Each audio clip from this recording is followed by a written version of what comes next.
Bismillahirrahmanirrahim. Assalamualaikum warahmatullahi wabarakatuh. Kita bertemu kembali pada video pembelajaran kali ini. Semoga kalian dalam kondisi sehat walafiat dan tetap semangat ya. Baiklah, kita akan mulai pembahasan materi PPKN kelas 12 untuk saat ini, yaitu saya akan membahas bab 3, pengaruh kemajuan iptek terhadap negara kesatuan Republik Indonesia. Sebelumnya saya akan mencoba untuk melihat ya tujuan dari pembelajaran hari ini. Yang pertama, tujuan pembelajaran hari ini adalah menyikapi pengaruh kemajuan ilmu pengetahuan dan teknologi dengan tetap memegang nilai-nilai ketuhanan yang Maha Esa. Tujuan yang kedua, bertanggung jawab dalam menyikapi pengaruh kemajuan ilmu pengetahuan dan teknologi dalam bingkai Bhinneka Tunggal Ika. Tujuan yang ketiga, mengidentifikasi pengaruh kemajuan ilmu pengetahuan dan teknologi terhadap negara dalam bingkai Bhinneka Tunggal Ika. Tujuan yang keempat, yaitu mempresentasikan hasil identifikasi pengaruh kemajuan ilmu pengetahuan dan teknologi terhadap negara dalam bingkai Bhinneka Tunggal Ika. Baiklah, sebelum kita melanjutkan pada pembahasan di awal ini, coba amati oleh kalian gambar berikut ini. Di situ ada kegiatan pembelajaran dari yang dilakukan oleh siswa SMA. Coba kalian rumuskan apa yang termasuk dampak positif dan negatif yang kalian temukan dalam perkembangan iptek bila kita saksikan kegiatan belajar yang kalian amati. Nanti di akhir kalian bisa coba rumuskan. Nah, ini juga ada gambar yang mungkin bisa memberikan inspirasi sebelum kita membahas apa itu ilmu pengetahuan, apa itu teknologi. Di sini ada matahari. Kalian perhatikan ada gambar matahari dan gambar bulan, dan satu lagi ada gambar bola. Jadi ini matahari dan bulan buatan Cina ini.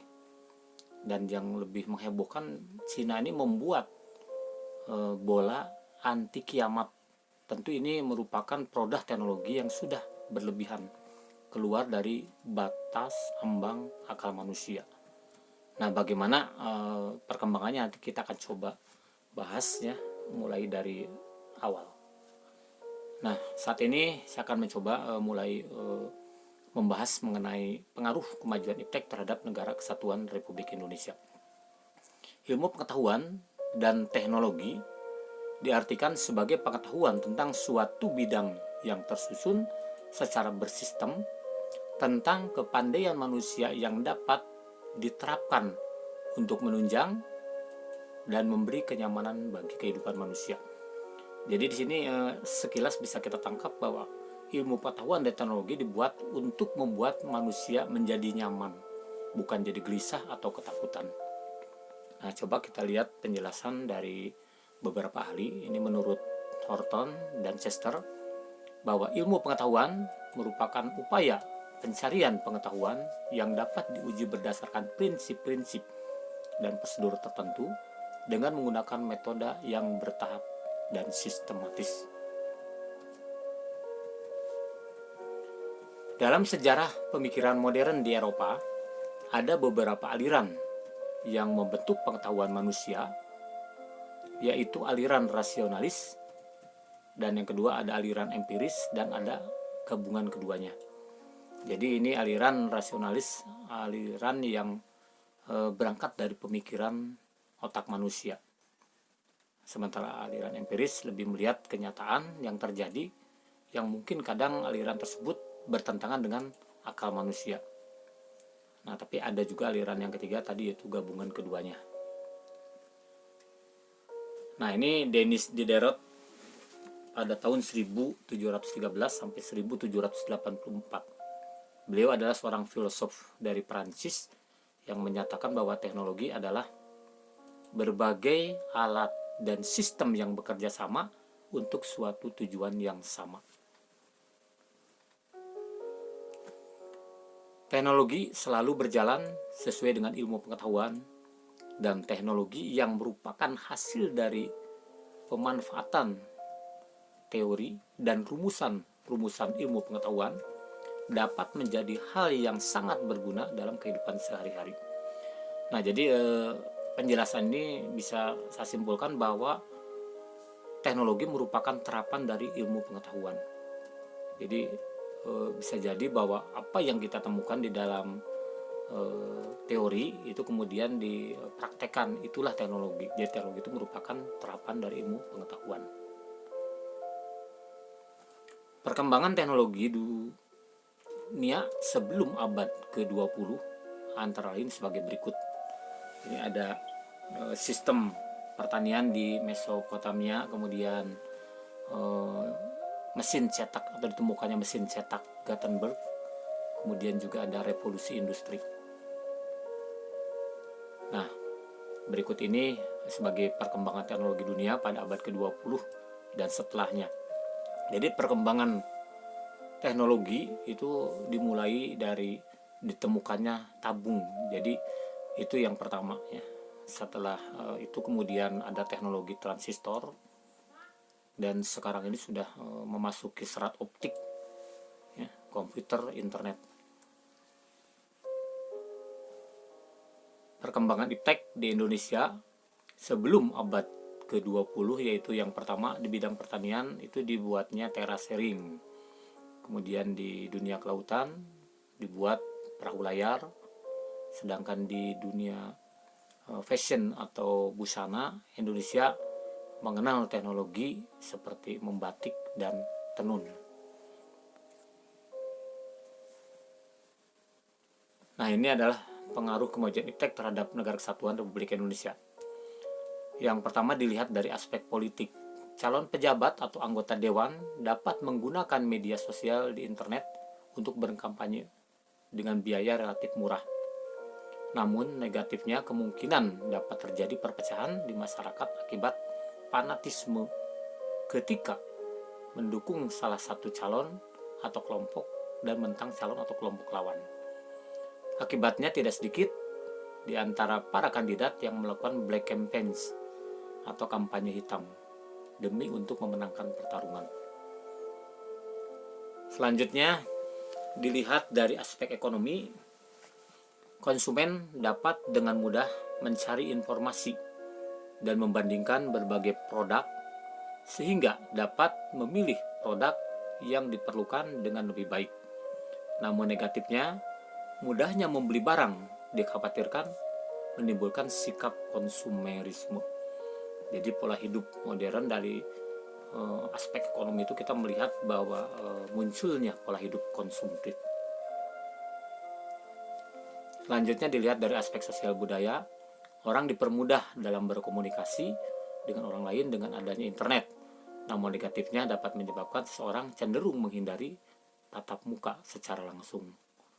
Jadi di sini muncul sikap individualis. Dengan berkembangnya internet, banyak orang yang kemudian tidak lagi membutuhkan kehadiran orang lain. Nah, berikutnya dilihat dari aspek teknologi transportasi, dapat memudahkan seseorang untuk berpindah tempat. Namun negatifnya, berbagai sarana transportasi juga mengakibatkan polusi udara. Jadi di sini kita nggak bisa menghindari adanya bahaya limbah industri.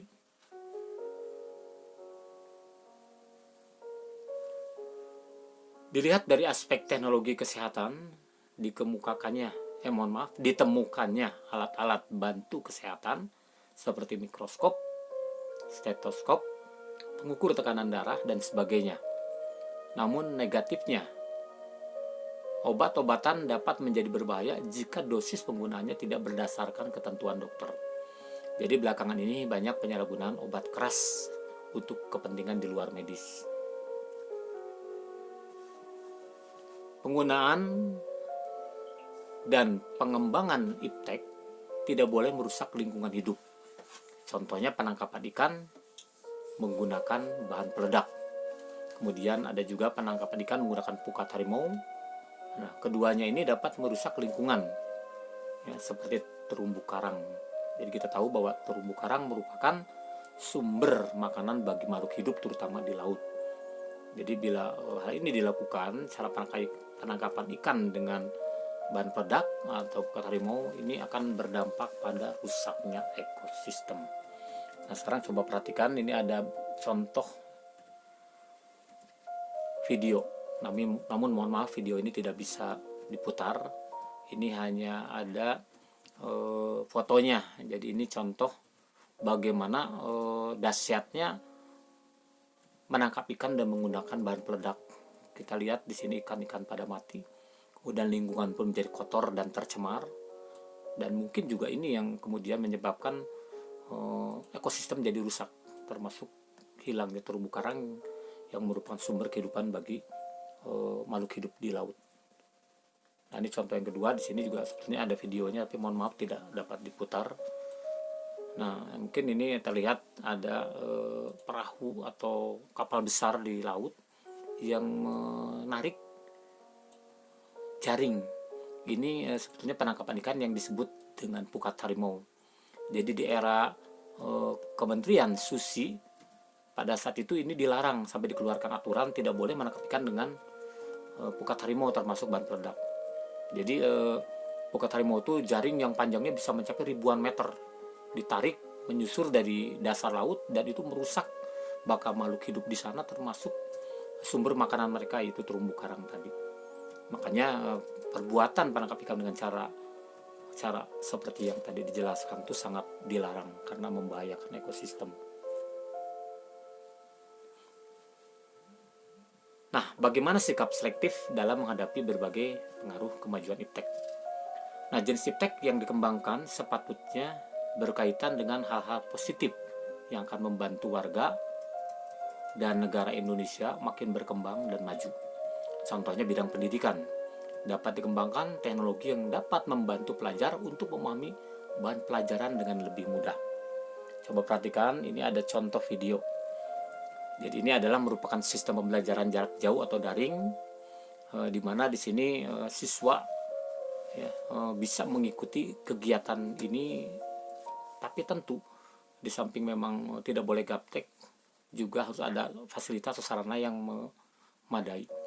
Nah ini coba kalian saksikan.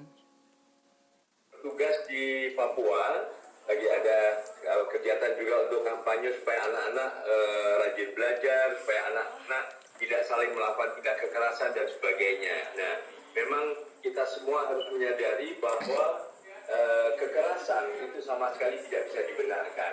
Kadang-kadang di dalam suatu kegiatan sekolah ini sering ada yang disebut sebagai perundungan atau bullying. Jadi mohon dengan hormat agar adik-adik menghindari itu, karena setelah dilarang oleh undang-undang juga sangat tidak baik. Nah di dalam video ini kalian bisa melihat bahwa ini adalah contoh kegiatan pembelajaran jarak jauh, dan ini hanya bisa dilakukan dengan sistem atau fasilitas yang memadai. Nah bagaimana kita bisa melihat anak-anak di seberang sana, di Papua sana, atau di daerah terpencil, kalau mereka tidak memiliki fasilitas seperti komputer, internet, tentu mereka tidak akan bisa mengikuti kegiatan belajar, apalagi dalam situasi seperti sekarang. Nah, jadi oleh karena itu teknologi seharusnya bisa dinikmati oleh seluruh masyarakat secara adil dan merata. Nah, coba kita lihat penjelasan berikutnya. Jadi sikap selektif yang berpegang pada Pancasila dapat menjadi ciri khas bangsa Indonesia dari bangsa-bangsa lain di dunia, termasuk yang terkait dengan kemajuan iptek. Nah, sikap selektif berdasarkan sila pertama mengarahkan bahwa setiap perkembangan iptek semata-mata karena karunia Tuhan Yang Maha Esa. Maka setiap perkembangan iptek harus dipergunakan sejalan dengan perintahnya. Dengan kata lain, kemajuan iptek harus dibarengi dengan kemajuan imtak. Artinya iman dan takwa bisa menjadi fondasi majunya ilmu pengetahuan dan teknologi.